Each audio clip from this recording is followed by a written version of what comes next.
સહજાનંદ સ્વામી મહારાજની જય।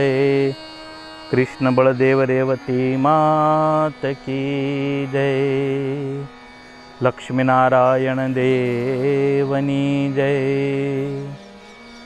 મંગલમૂર્તિ મહાપ્રભુ શ્રી સહજાનંદ સુખરૂપ ભક્તિ ધર્મ સુત શ્રી હરિ સમરુ સદાય અનુપ। ઓમ શ્રી સ્વામિનારાયણાય નમો નમઃ। ઓમ શ્રી ઘનશ્યામાય નીલકંઠાય શ્રી સહજાનંદ સ્વામીને નમો નમઃ।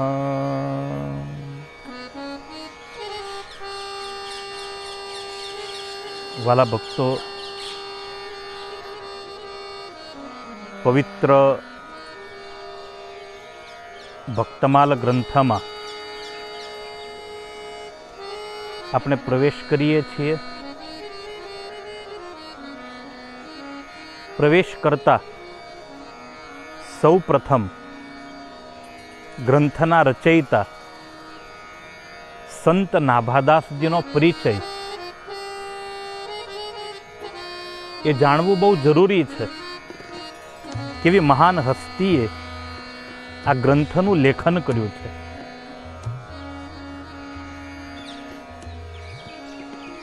ગુરુદેવ અગ્રદાસજીની આજ્ઞાથી ગુરુદેવે આજ્ઞા કરી, ભક્તન કો યશ ગાઉ। હે નાભાદાસ, ભગવાને તમને શક્તિ અને સામર્થ્ય આપી છે, તો તમે ભક્તોના યશ ગાઓ। કારણ કે ભવસાગર કે તરન કો નાહિન ઔર ઉપાય। સમગ્ર વિશ્વ જ્યારે ભયંકર સંસાર સાગરની અંદર ડૂબી રહ્યું છે અને એમના માટે આધાર એકમાત્ર બ્રહ્મવેત્તા અને શાંત પ્રકૃતિના સંત છે। એમના માટે આધાર એકમાત્ર એ ભગવાનના પરમ એકાંતિક ભક્તો છે, જે ભક્તોએ ભગવાનને અતિ આતુરતાપૂર્વક સંસારને ગૌણ કરી અને સેવેલા છે। બહુ ઉપાય સંસાર તરન કહ વિમલ શ્રુતિ ગાવે। વિનય પત્રિકાની અંદર બાબા તુલસીદાસજીની કલમ લખે છે કે સંસાર સાગર તરવા માટેનો એકમાત્ર આધાર, એકમાત્ર નૌકા છે ભગવદ ભક્તોના ચરિત્ર અને ભગવાનના દિવ્ય ચરિત્ર। ભગવાનના ચરિત્રો એ બહુ સુલભ છે, પરંતુ ભક્તોના ચરિત્ર અત્યંત દુર્લભ છે અને માટે જ સંત નાભાદાસજીની જે આ મહેનત અને પરિશ્રમ છે વંદનીય છે।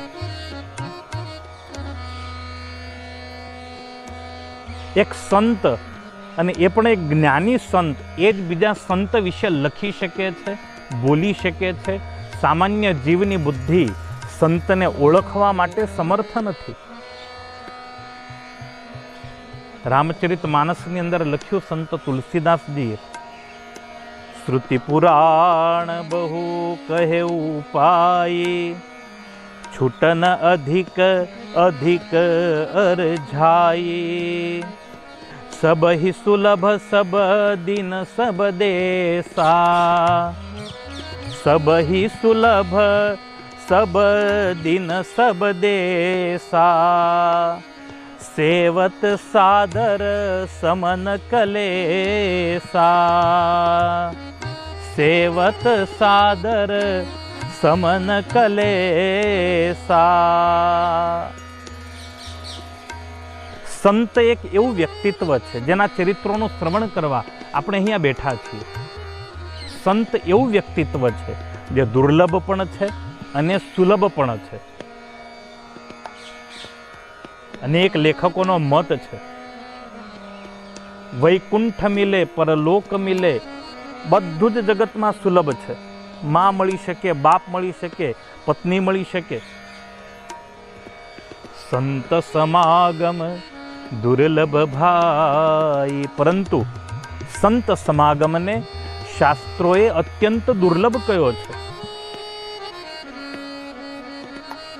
જેની ઉપર ભગવાનની કૃપા છે એને જ સંતની, સાચા સંતની પ્રાપ્તિ થાય છે. એને જ સાચા સંતની પ્રાપ્તિ થાય છે. પરમાત્માએ અત્યંત કૃપા કરી માનવ શરીર આપ્યું અને માનવ શરીર મળ્યા પછી એક સંતની મુલાકાત થવી એ બહુ આપણા મહદ ભાગ્ય હોય. ત્યારે આપણને સાચા સંતનો યોગ થાય. હનુમાનજી મહારાજ જ્યારે વિભીષણજીની સામે લંકામાં ઊભા છે ત્યારે વિભીષણજીએ પોતાના ભાગ્યની પ્રશંસા કરતા એવું કહ્યું છે, અબ મોહી ભા ભરોસુ હનુમંતા, અબ મોહી ભા ભરોસુ હનુમંતા, बिनु हरि कृपा मिलही नहीं संता, बिनु हरि कृपा मिलही नहीं संता, अब मोहि भा भरोसु हनुमंता. हे હનુમંત, હવે મને વિશ્વાસ થયો કે મારી ઉપર ભગવાનની કૃપા છે, તો જ મને સંતની પ્રાપ્તિ થઈ, તો જ આપ જેવા એક સંતના મને દર્શન થયા.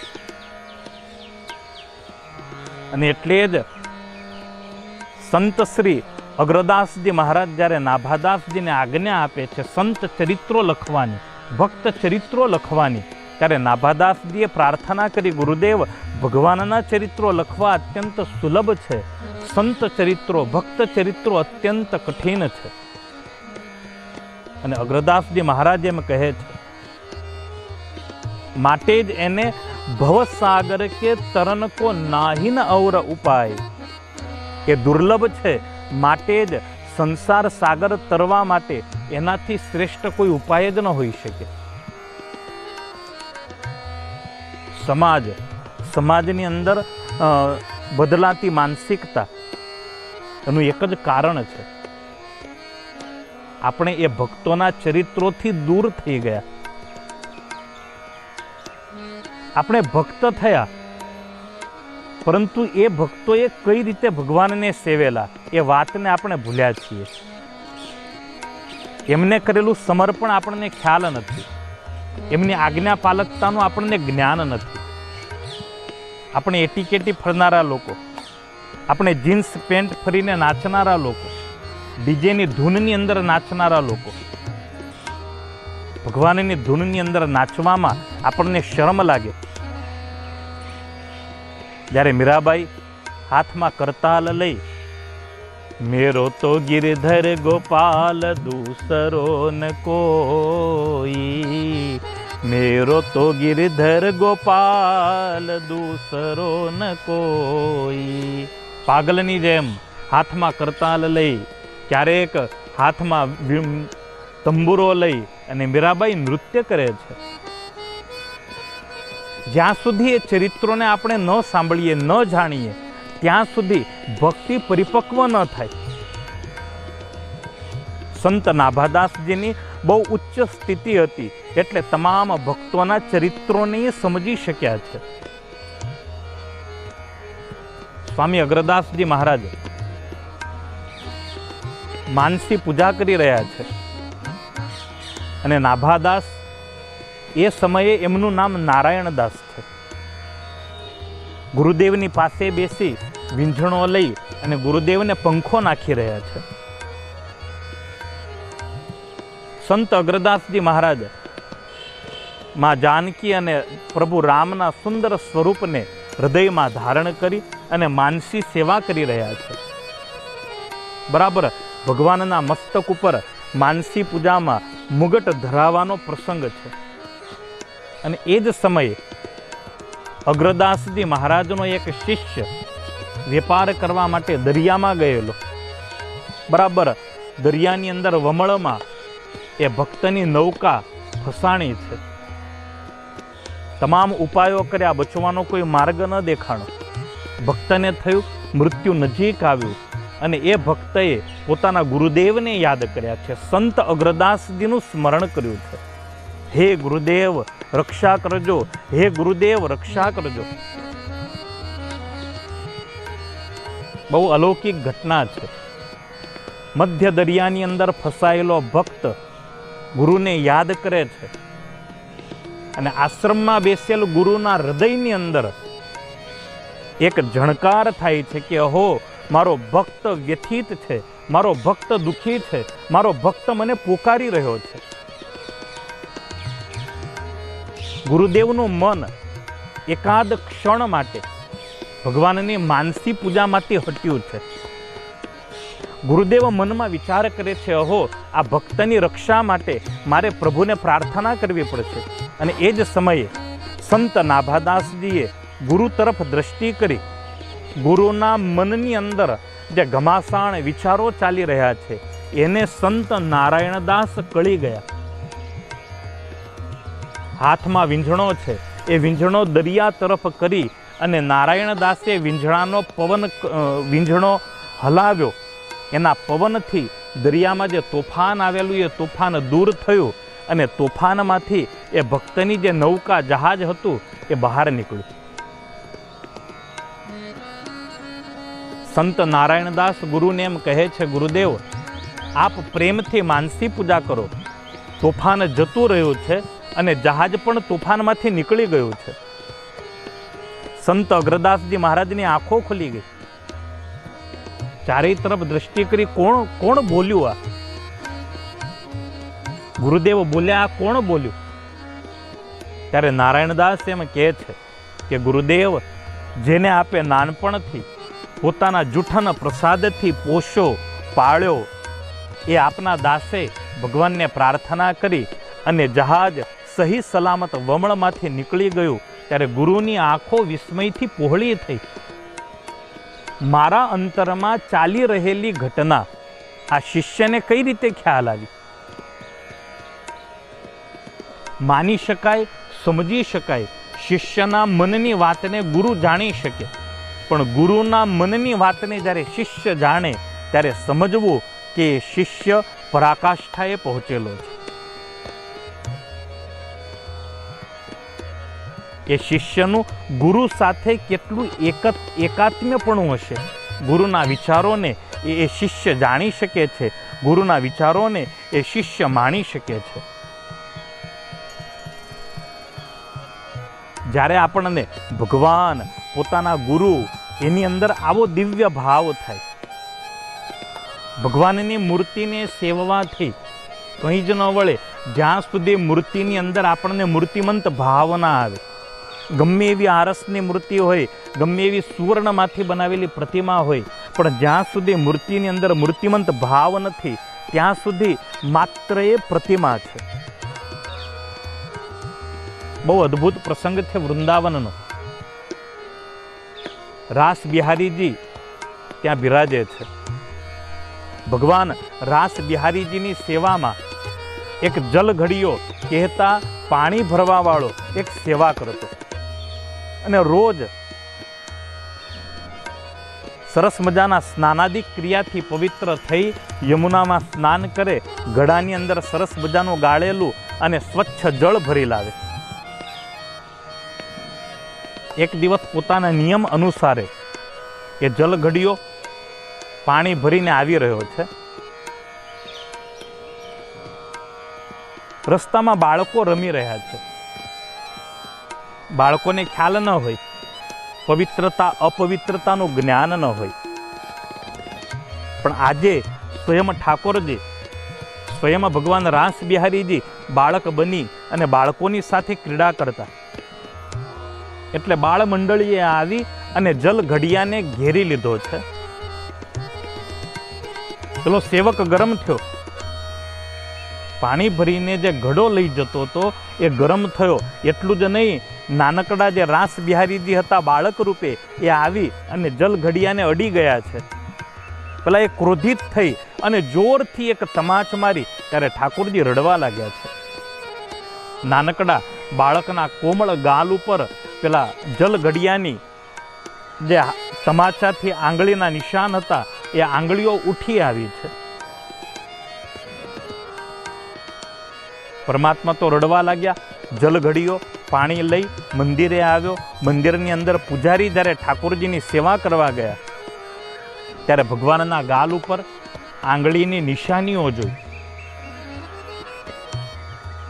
પૂજારી પણ સમર્થ છે. પૂજારીએ ઠાકોરજીને પૂછ્યું, આ ચિહ્ન કેવી રીતે થયા? ત્યારે ઠાકોરજી એમ કહે છે, રાસ બિહારીજી એવું કહે છે કે તમારા જલ ઘડિયાએ મને માર્યો. એટલું કહેતા તો ઠાકોરજી નાના બાળકની જેમ ધ્રુસકે ને ધ્રુસકે રડવા લાગ્યા. પૂજારી કે રડશો નહીં, હું હમણાં જ એને બોલાવું, માફી મંગાવું, એ અણઘડ છે, એ તમને ઓળખી ન શક્યો. જલઘડીઓ દોડતો આવ્યો, ક્ષમાયાચના કરી. એને બહુ જ મનની અંદર ગ્લાનિ થઈ કે હો ઠાકોરજી આવ્યા પણ હું ઓળખી ન શક્યો, મેં એને તમાચો માર્યો. આ વાતને ઘણા દિવસો વીત્યા. બરાબર બપોરનો સમય હતો. પૂજારીજી થાળ ધરાવીને ગયેલા. ઠાકોરજીને સુવાનો સમય થયેલો. હાથમાં વીંઝણો લઈ પેલો જે જલઘડીઓ હતો એ ભગવાનને વીંઝણાથી પવન ડોળી રહ્યો છે. અને એમાં બરાબર ઉનાળાનો સમય છે. બપોરનો સમય, તંદ્રા આવી ગઈ, થોડીક આળસ આવી ગઈ. આળસમાં ને આળસમાં ઝોકું આવ્યું. હાથમાં જે પંખો હતો એ પંખાની એક દોરી હતી, એ દોરી સીધી જ ઠાકોરજીના ગાલ ઉપર પડી.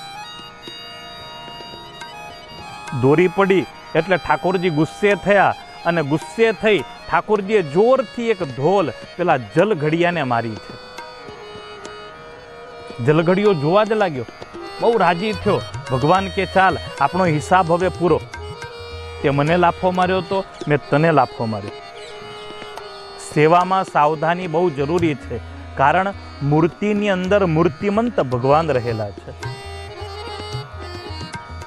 જ્યારે આપણે ભગવાનને એવા ભાવથી સેવીએ ત્યારે પરમાત્મા હાજરા હજુર થઈ અને આપણી સાથે વાતો કરે છે. સંત અગ્રદાસજી મહારાજ આશ્ચર્યચકિત થયા છે. ગુરુદેવ જાણી ગયા કે નારાયણદાસમાં એવી કોઈ સામર્થ્ય નથી, પરંતુ એણે બાળપણથી સંતોની સેવા કરી, બાળપણથી સંતોનો જૂઠો પ્રસાદ આરોગ્યો. એનું આ પરિણામ છે કે એને આવી સામર્થ્ય મળી.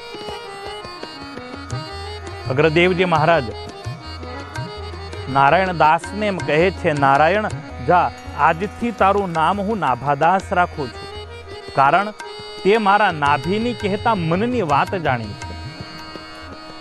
હે નાભાદાસ, તમારી ઉપર સંતોની બહુ મોટી કૃપા છે ને કૃપાના પરિણામ સ્વરૂપે જ તમે મારા મનને જાણી શક્યા છો. તો જાઓ, સંતોની કૃપા છે માટે હું તમને આજ્ઞા આપું છું, સાધુ સંતોના ગુણ સ્વરૂપ અને હૃદયના ભાવોનું વર્ણન કરો. ત્યારે નાભાજીએ હાથ જોડ્યા છે. ગુરુદેવ, ભગવાન રામ, ભગવાન શ્યામ સુંદર, ભગવાન ભોલેનાથ, એમના દિવ્ય ચરિત્રોને કદાચ હું કંઈક વર્ણવી શકું, પરંતુ સંતોના ચરિત્રોની વિશેષતાઓ, એમની ભાવનાઓ, એનો તાગ લેવો એ મારું કામ નથી. એમના ચરિત્રોના રહસ્ય અતિ ગંભીર છે. હું ભક્તિના રહસ્યોને જાણી શકતો નથી. ત્યારે અગ્રદેવજી મહારાજ એમાં બોલ્યા છે, જેણે તમને મારી માનસી સેવા અને માનસી સેવામાં દરિયાની અંદર નૌકા બતાવી, એ જ પરમાત્મા તમને તમારા હૃદયની અંદર એ ભક્તોના ભક્તિના રહસ્ય બતાવશે. એ પોતાનું સ્વરૂપ પણ તમને દેખાડશે. ગુરુનિષ્ઠા, સંત સેવા અને સંતના ઉચ્છિષ્ટ પ્રસાદીની નિષ્ઠાથી ભક્ત બધું જ જાણી શકે છે.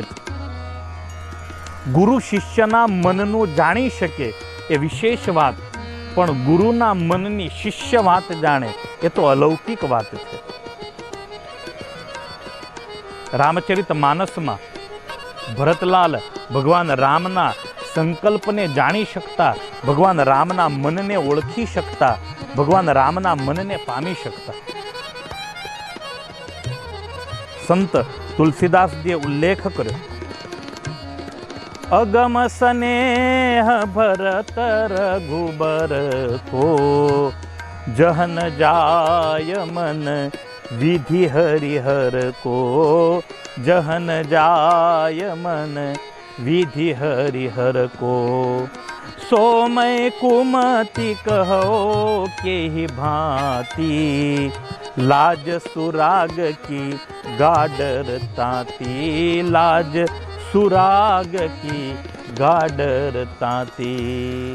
राम અને ભરત બંનેના મનની દોરી એક સાથે બંધાયેલી છે। ભક્તોના ભાવ બહુ જ વિલક્ષણ હોય છે। ભક્તના ચરિત્રને જાણવા અને પામવા, એ ચરિત્રોને સમજવા, સુખદેવજી મહારાજે ભગવાન પાસે માયાનું બચવાનું માગ્યું તો માર્કંડેય ઋષિએ માયાને જોવાનું વરદાન માગ્યું। બંને ભક્ત છે, બંનેની માગણી અલગ અલગ છે। એક બચવાનું માગે અને એક માયાને જોવાનું માગે। એક સંત થયા અવધની અંદર, ભગવાન નૃસિંહ નારાયણની ઉપાસના કરતા। કોઈ એમને એમ કહ્યું કે રામ અને કૃષ્ણની ઉપાસના કેમ કરતા નથી? ત્યારે સંતએ જવાબ આપ્યો, રામ અને કૃષ્ણ તો ગ્રહસ્થી છે, માટે હું તો વિરક્ત ઠાકુર એવા શ્રી નૃસિંહ ભગવાનને ભજું છું। સંતોની વાત, સંતોની રીત એ અલૌકિક હોય છે। વૃંદાવનના એક સંત રાત્રિના 12 વાગે ભગવાનની સેવા પૂજા કરતા। કોઈએ પૂછ્યું, મહારાજ આ સુવાનો ટાઈમ, ઠાકોરજીને પોઢવાનો ટાઈમ, અને તમે અત્યારે સેવા પૂજા કરો? ત્યારે સંતએ જવાબ આપ્યો, ભગવાનને ભક્તોની સેવા પૂજાના કામકાજમાં દિવસે સમય મળતો નથી। 4 વાગ્યાથી ભક્તોની લાઈન શરૂ થાય, બધા જ આખી દુનિયાના ભક્તો એની સેવા પૂજા કરવા લાગી જાય, એને ફુરસદ ન રહે। હું સેવા પૂજા કરું તો એને જોવાનો સમય ન હોય, માટે હું રાત્રે કરું। રાત્રે હું અને મારો ભગવાન અમે બે જ હોઈએ છીએ। આ સંતોની રીત છે। અને એટલા માટે જ નાભાજીએ લખ્યું, ગાઉ રામ કૃષ્ણ નહીં પાવ ભક્તિ દાવકો। રામ અને કૃષ્ણ વિશે લખી શકાય, પણ એને સેવનારા, એની ઉપાસના કરનારા ભક્તો વિશે લખવું એ બહુ કઠિન છે। આવા દિવ્ય પરમ પવિત્ર સંત શ્રી નાભાજી, એમના જન્મ વિશે આપણે થોડુંક જાણીએ કે કેવી મહાન હસ્તી છે। નાભાજીનો જન્મ હનુમાન વંશની અંદર થયો છે। દક્ષિણની અંદર એક બ્રાહ્મણ છે, સર્વ સાધને સંપન્ન છે, પણ સંતાન વગર દુઃખી છે। એકવાર એક સંત મહાનુભાવ એ બ્રાહ્મણના ઘરે આવ્યા છે। સંતને ખૂબ ભાવથી જમાડ્યા, આગતા સ્વાગતા કરી। દયાળુ ચિત્તવાળા સંત બહુ રાજી થયા, કુશળ મંગળ પૂછ્યું, તમારી ઘર ગ્રહસ્થી સુખી તો છે ને? ત્યારે બ્રાહ્મણે ઉદાસ થઈને એમ કહ્યું કે મહારાજ, ભગવાનની કૃપાથી સર્વસ્વ છે, પરંતુ એ સર્વસ્વને વાપરનારી સંતતિ નથી, માટે દુઃખી છું। ત્યારે આગંતુક સંતએ એક સદગ્રહસ્થને, એ પવિત્ર બ્રાહ્મણને માર્ગ બતાવ્યો, હનુમાનજીની ઉપાસના કરો। હનુમાનજી મહારાજ તમને ચોક્કસ સંતાન આપશે। પેલા બ્રાહ્મણે, પેલા ભૂદેવે સંતની વાતમાં વિશ્વાસ મૂકી અત્યંત વિશ્વાસપૂર્વક સંતાનની કામના કરતા 12 વર્ષ સુધી શ્રી હનુમાનજી મહારાજની આરાધના કરી છે। 12 વર્ષના અંતે હનુમાનજી મહારાજ પ્રસન્ન થયા। પ્રસન્ન થઈ હનુમાનજી દાદાએ દર્શન આપ્યા, વરદાન માગવાનું કહ્યું। ત્યારે બ્રાહ્મણે હનુમાનજી મહારાજને એમ કહ્યું કે હે હનુમંત, મારે ત્યાં શેર માટીની ખોટ છે, સંતતિ નથી, આપ કૃપા કરો, મારે ત્યાં સંતતિ થાય। કેવી વિચિત્રતા છે! હનુમાનજી રાજી થયા। માગ્યું હોત પ્રભુના ચરણોમાં નિષ્કામ ભક્તિ આપો, તો હનુમાનજી મહારાજે ભક્તિ આપી દીધી હોત, પરંતુ આ બ્રાહ્મણે હનુમાનજી મહારાજ પાસે સંતાનની અપેક્ષા કરી। હનુમાનજી મહારાજે હાથ જોડ્યા, ભૂદેવ તમે કહેતા હો તો ભૂત પ્રેતથી રક્ષા કરી લો. પુત્ર દેવાનો ઈજારો મારો નથી, એના માટે ભગવાનને વાત કરવી પડે. ત્યારે બ્રાહ્મણ એમ કહે છે, હું ભગવાનને ઓળખતો નથી, હું તમને ઓળખું છું. મેં પુત્ર માટે જ તમારી આરાધના કરી છે. હે હનુમાનજી મહારાજ, તમારે ભગવાનને કહેવું હોય, રામને કહેવું હોય, કૃષ્ણને કહેવું હોય, ભગવાન સદાશિવને કહેવું હોય, માં જગદંબાને કહેવું હોય, જે અવતારને કહેવું હોય એ છૂટ, પણ મારે તો તમારા થકી જ સંતતિ જોઈએ છે. હનુમાનજી મહારાજ વિચાર કરે, આણે તો આરાધના કરી મને કામ ધંધે લગાડ્યો છે. ભાઈ, પુત્ર આપવા આ ગ્રહસ્થીના કામમાં દખલ કરવી એ મારું કામ નથી. હનુમાનજી મહારાજ કે વાંધો નહીં, હું તમારા વતી ભગવાનને પ્રાર્થના કરીશ. હનુમાનજીએ ભગવાનને પ્રાર્થના કરી છે, મહારાજ આ બ્રાહ્મણને દીકરો આપો. ત્યારે ભગવાન એમ કહે છે, એને આ જન્મમાં નહીં, 7 જન્મ સુધી એના પ્રારબ્ધમાં પુત્ર થાય એવો યોગ નથી.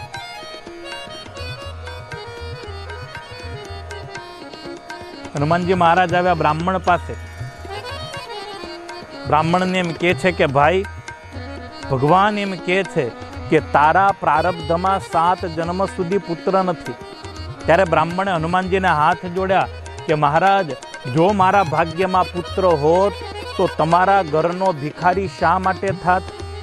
મારા ભાગ્યમાં નથી, માટે તમારી પાસે માગવા આવ્યો.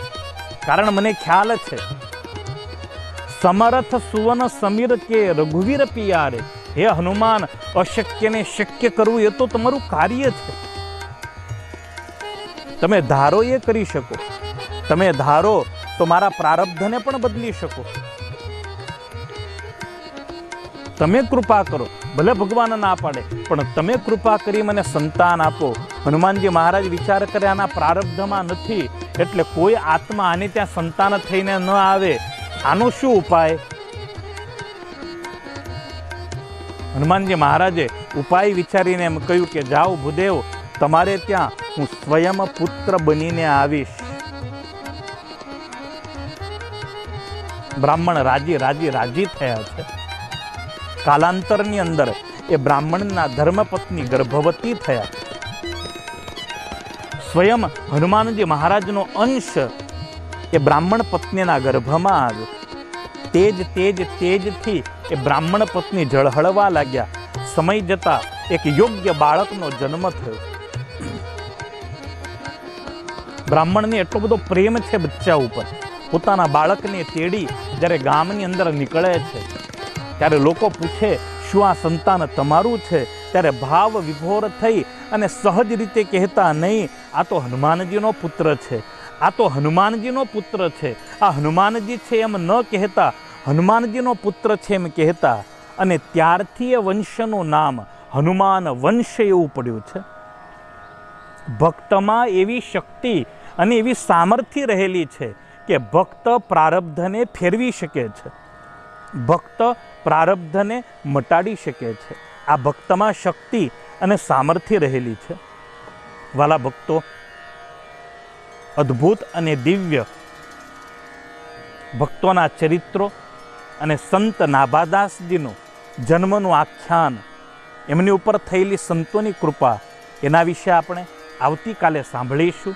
અત્યારે ભગવાનના જયઘોષ સાથે કથાને વિરામ. બોલો સ્વામિનારાયણ ભગવાન કી જય. શ્રી કૃષ્ણ બળદેવ રેવતી માત કી જય. શ્રી લક્ષ્મીનારાયણ દેવની જય. શ્રી હરિકૃષ્ણ મહારાજની જય. શ્રી સિદ્ધેશ્વર મહાદેવની જય. શ્રી ભારત માત કી જય. શ્રી નર્મદે માત કી જય. જય સ્વામિનારાયણ.